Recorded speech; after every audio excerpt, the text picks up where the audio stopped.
Dakizue akaso zenbat esne litro edan dituzue bizitzan zehar, eta orain arte zenbat jogur jan dituzue? Esnea gure egunerokoaren partea da txikitatik. Gosarietako edalontzian, postretan, kafean edo sukaldeko errezeta askotan. Elikagai xumea dirudien arren, bere atzean tradizioa, ezagutza eta zaintza handia daude. Esnegintza gizakiak animalia basatiak etxekotu zituenetik dator, eta mendetan zehar belaunaldiz belaunaldi transmititu den jakintza izan da. Gaur egun teknologia berriek prozesuak erraztu dituzte, baina oinarria bera da oraindik. Esne ona, lehengai on bat. Eta horretarako, lana dago atzean. Kalitatea, jatorria eta denbora errespetatzea funtsezkoa da esneki on bat lortzeko. Nafarroako Ultzama baiaran, paisaia berdearen eta abeltzaintza tradizioaren erdian, Postres Ultzamak etxeko zaporea berreskuratu nahi izan du. Bertako esnearekin, artisau lanari eta errezeta zainduei esker, jogurrak edo gaztanbera egiten dituzte. Gaztanbera edo mamia, zuek erabaki. Importanteena da lehen bezala egindakoak direla eta gaurko beharretara egokitua. Gaur, nola egiten da saioan, gaztanbera bat eginen dugu.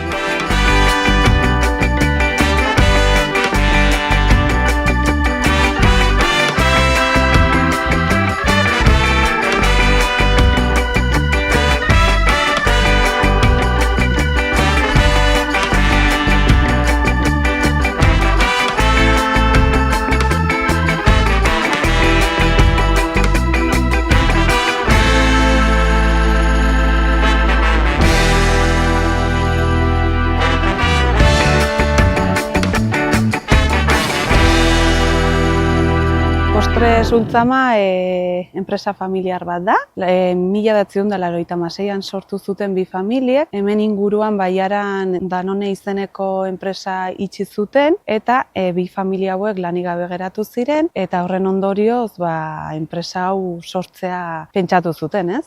Oso zaila izan zen, bere garaia haietan eta gaur egun lehengusu eta bigarren generazioa enpresa honekin segitzen dugu. Hemen ekoizten duguna da, hasiera batetik hasi ziren gaztanbera egiten, hemen Baiaran dagoen postrea gaztanbera betitikan entzun dena gaztanbera edo, mamia ere bai. Horrekin hasi ziren eta gero poliki-poliki esnearekin gauz gehiago egiten, ez? Gaztanbera, esnea bera eta poliki-poliki erranduan bezala hasi ziren produktu sorta gehiago, gama gehiago egiten, jogurrak, izozkiak, gaztak, orduan gaur egun gaur gauz guzti horiek. Gure familiak apostu hori egin zuten, nahi zuten Baiaran geratu, ez? Baiaran bertako produktua, gaztanbera egiteko, bertako ekonomiari bultzada emanez, eta erraten alduguna da gure ardiak hemen bertan ditugula eta gure produktua bertako produktu bat dela, ardiak hemen bertan edukitzen ditugulako eta esnea freskoa dugulako egunerokoa, ez? Ardiak urte osoan jaisten ditugu, egunean 2 alditan, gaur ez dugu posible izanen ikustea nola jaisten diren, jaitzi dituztelako goizean, baina aukera dugu bertara joateko eta ikusteko ardiak eta bildotxak, ze orain bildotxak jaiotzen ari dira eta hori ikusteko aukera izango dugu.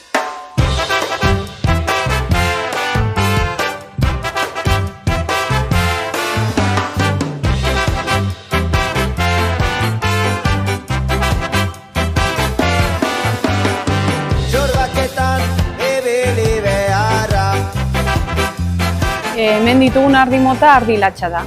1500 bat inguru ardi latxa ditugu eta orain justo temporada honetan bildotxa jaiotzen ari dira. Egunerokotasunan egiten duguna ardiak egunean 2 jaisten ditugu, goizetan eta txaldetan, urte osoan zehar. Eta segun denbora, gaur adibidez elurra dugunez, hotza egiten duenez denak barruan ditugu, baina hemen ondoan ditugun belagitara ateretzen ditugu. Belarra bertako belarra jateko eta hortik aparte pentsuaren ematen zaie, baina bertako belarra jateko. Litroena ez da egunerokotasunean berdin ateratzen, ez du konparaziorik behi batek ematen duen esneak edo ardi batek ematen duen esneak ez da berdina. Ardi batek ematen aldizkizu 2 litro adibidez eta behi batek 5 litro, ez? Horregatik da gure produktuak duten kalitatea, ez? Asko ikusteko du horrek ere bai. Gure ardi esneak duena da nutrizionalki oso balore altua dauka, materia grasa altua duena dauka, ez? behi esne batek ez du hainbesteko materia grasa ardi esne batek duena bezala. Behi esneakin gaztanbera, baino ez genioke gaztanbera deituko. Gehitu beharko zitzaizkion gehigarri gehiago. Gure produktua dutena hori da, ez dute ez gehigarririk, ez kontserbatzailerik, ez? Bueno, guk automatikoki makina bat daukagu, automatikoki jeizteko. Bere egunean enpresa sortu zutenean, beraien pentsamendua izan zen hasiera batean produktuak egitea esnea kanpotik ekartzean. Baina ikusi zutenean hasiera batean lehenagoko garaietan nola jeizten ziren ardiak pentsatu zuten guk nahi dugu gure ardiak izan eta guk jeitzi eta ikusi produktua nola egiten den hasiera batetik, ez? Eta jeizten da gaur egun jeizten ditugu makinakin, baina lehenago jeizten zen eskuz. Joango gara ikustera esnea eta ze produktuak egite ditugun, gaur gaztanbera ikusiko dugu nola egiten den.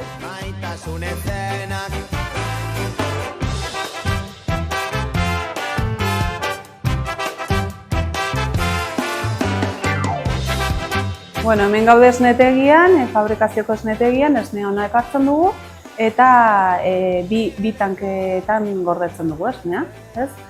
Tanke horiek hotzean mantendu behar dira, gure esneak oso garrantzitsua da hotzaren katea ez galtzea, gure esneak eta gure produktuak ez dutelako gehigarririk eta kontserbatzailerik, orduan oso garrantzitsua da kate hori mantentzea, ez? Orduan, tanke horietan esnea gorde eta prozesura bidaltzen dugu tubo ezberdinen bidez. Dena automatizatua daukagu, ordenagailuan bidez, aukeratzen da ze tanketetatik hartu nahi den esnea eta bidaltzen dira, erranduan bezala, tubo horien bitartez. Badoa esnea goian daukagun prozesu gelara, nonan tanke gehiago ditugun eta segun ze produktu egin nahi ditugun, tanke bakoitzetara bidaltzen da esne kantitate hori. Gero, fabrikazioko gelara, makinetara bidaltzen. Esnea hartzen da gordinik, orain prozesu gelan ikusiko dugu, baina esneari ematen zaio tratamendu bat, eta tratamendu hori pasteurizazio eta homogenizazio tratamentuak eman ondotik, gehitzen zaizkio, adibidez, jogurra egin nahi baduzu, jogurra baditugu produktuak azukrea gehitzen zaiona, frutazko jogurroi adibidez, momentu horretan gehituko zitzaion azukrea.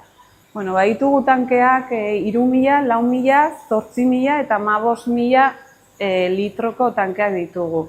Egia da, azkeneko bi tankeak aipatu ditudanak ez ditugula ardi esnearekin erabiltzen, lakturalendako produktua egiten diegu, bere jogurrak egiten dizkiegu, jogurrak izozkiak eta esnea, eta orduan bi tanke handi horietan bakarrik behi esnea erabiltzen dugu, eta txikietan ardi esnea, ez dago nasketarik. Dugun esnea egunean produzitzen dugu, garbitzen da tanke eta hurrengo egunean berriro ekartzen dugu esnea. Egunerokotasunean tankeak hustutzen dira, garbitzen dira, hurrengo egunean berriro fabrikatzeko.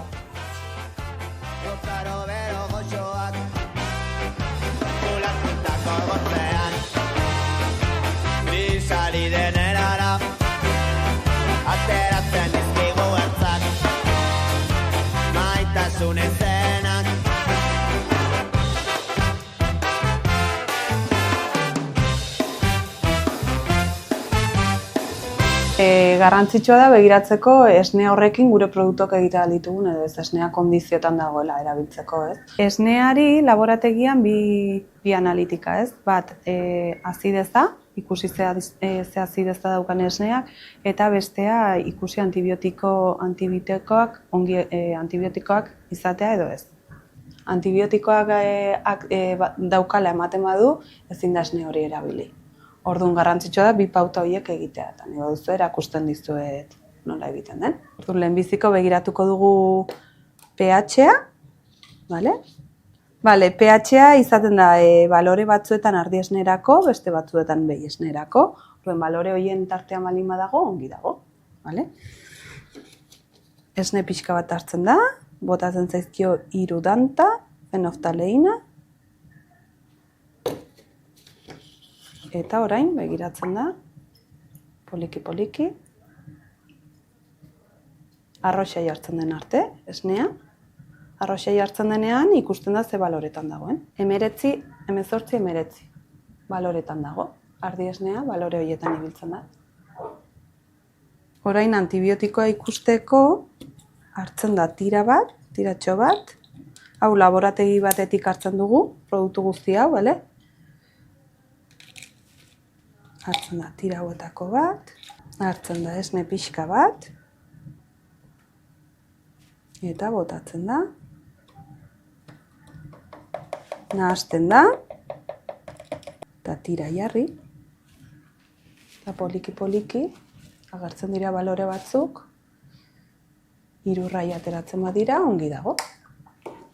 2 raia edo bat ateratzen bada, esan nahi du antibiotikoa esneak badaukala, orduan ez dingo zen erabili. Gure esneak proba ongi atera da, orduan esne hori erabiltzen aldugu mamia egiteko gaur. Eta orain ikusiko dugu mamia nola egiten den.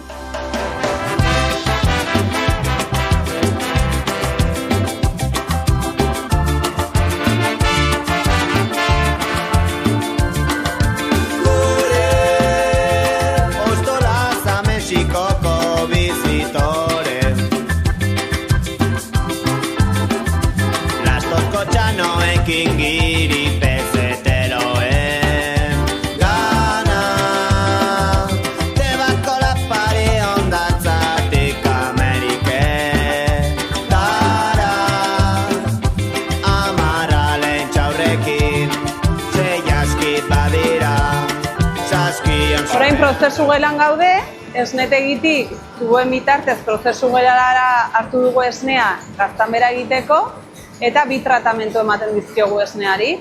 Pasteurizazioa dituen patogenoak hiltzeko, esneak dituen patogenoak hiltzeko, eta homogenizazioa esneak dituen propietateak homogeneoak izateko. Eta prozesu horiek hartu ondotik egiten dena da esne hori duen bidez beko fabrikazio gelara makinetara bidali.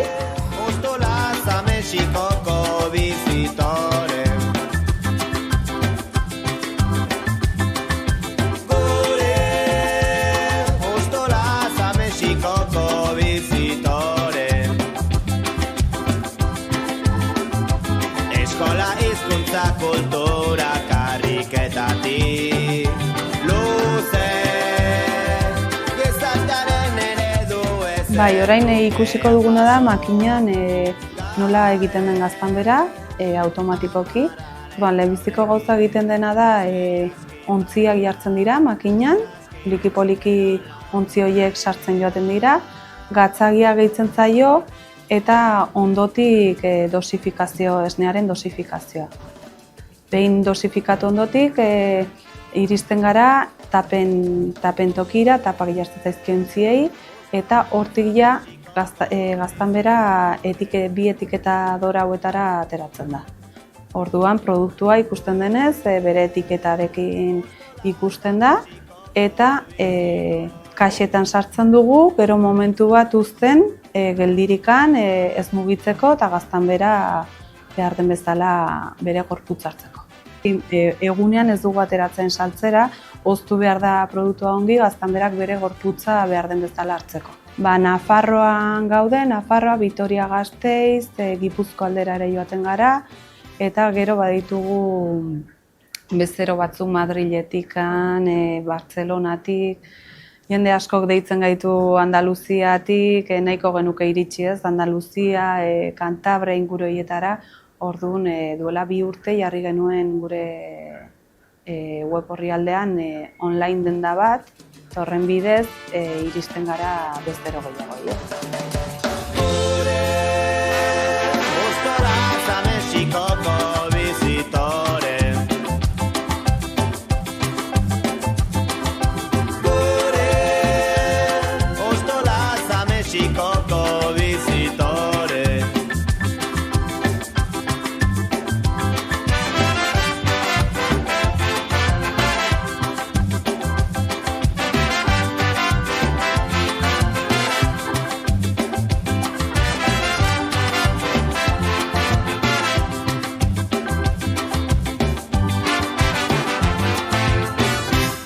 Bai, 2 esne mota ditugu, esne naturala eta esnea kizkilurrin deitzen zaiona, erregustoakin.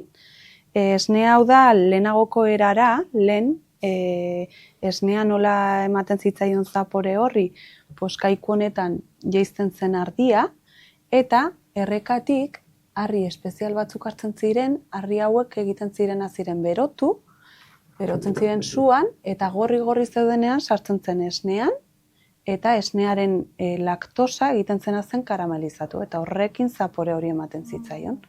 Orduan esne mota hau, bai ez zaiola pertsona guztiei gustatzen, baina erabiltzen da gaztanbera egiteko. Beste esne hau duguna naturala berriz, gaztanberatik aparte beste gauza askotarako erabiltzeko aukera dago. Gu gaur egingo duguna da gaztanbera. Orduan, botako dugu esnea ontzira berotzeko.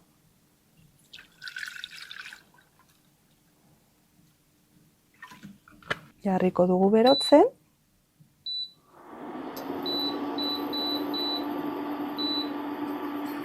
Eta bitartean, gatzagia botako dugu nahi dugun tarroetan, gatzagi pixka bat, 3 eta 4 botako ditugu. 1, 2, 3 eta 4. Gaztanbera guk gomendatzen dugu, betiko eran, beti jendeari gustatu izan zaiona lehenago zen buztinezko tarro hauetan egitea. Baina guk gaur egun egiten dugu buztinekoan eta gero hasi ginen kristalizkotan egiten. Buztinekoak duena da, ematen zaio produktu bat buztinekoari eta hori garbituz produktu hori egiten dena da jan.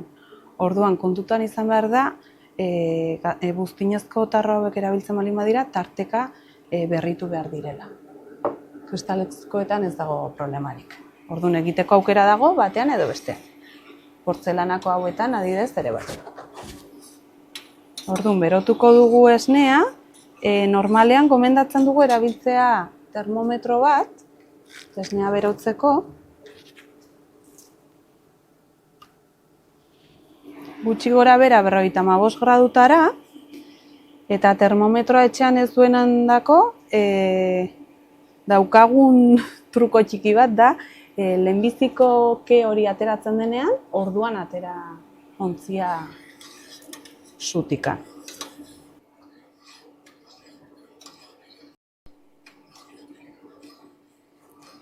Esnea ja 55 gradutara igo da, orduan orain egingo duguna da, nahi dugun poteetan bete.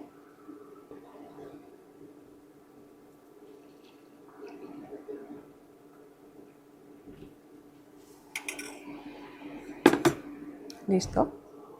Orain itxoin behar da pixka bat, mugitu gabe, garrantzitsua da ez mugitzea eta betetzen ari zarenean ez nahastea. Hori garrantzitsua da, bestela gaztanbera egiten dena da moztu.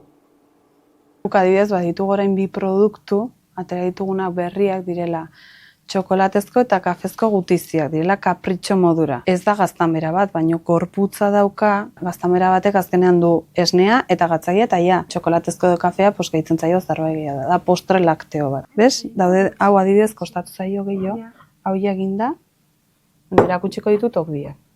Hau geratu da pixka bat, nata...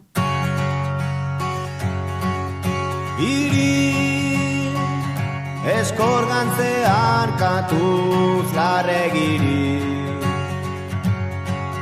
Zuri Habanako jaiala emakumeari Pues bueno, ikusi duzue, gaztanbera egiteak ez duela inolako zailtasunik, gauza erraza dela, edo nork egiteko aukera duela, eta oso modu motzean egiteko produktu bat dela.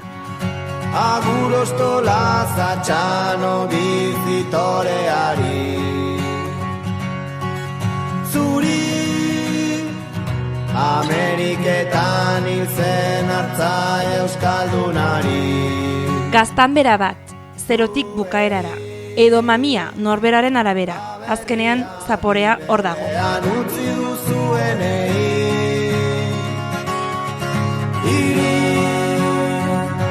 Itxasazpian ametsak utzitakoari Zuri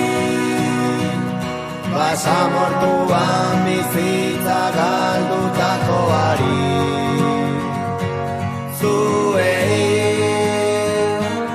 Aberriak gibelean utzi duzuenei, zenide eta etxetik urrun, norezean maldurik izako gizaki, zenide eta etxetik urrun, norezean maldurik izako gizaki, zenide eta etxetik urrun, norezean maldurik izako gizaki, zenide eta etxetik urrun, norezean maldurik izako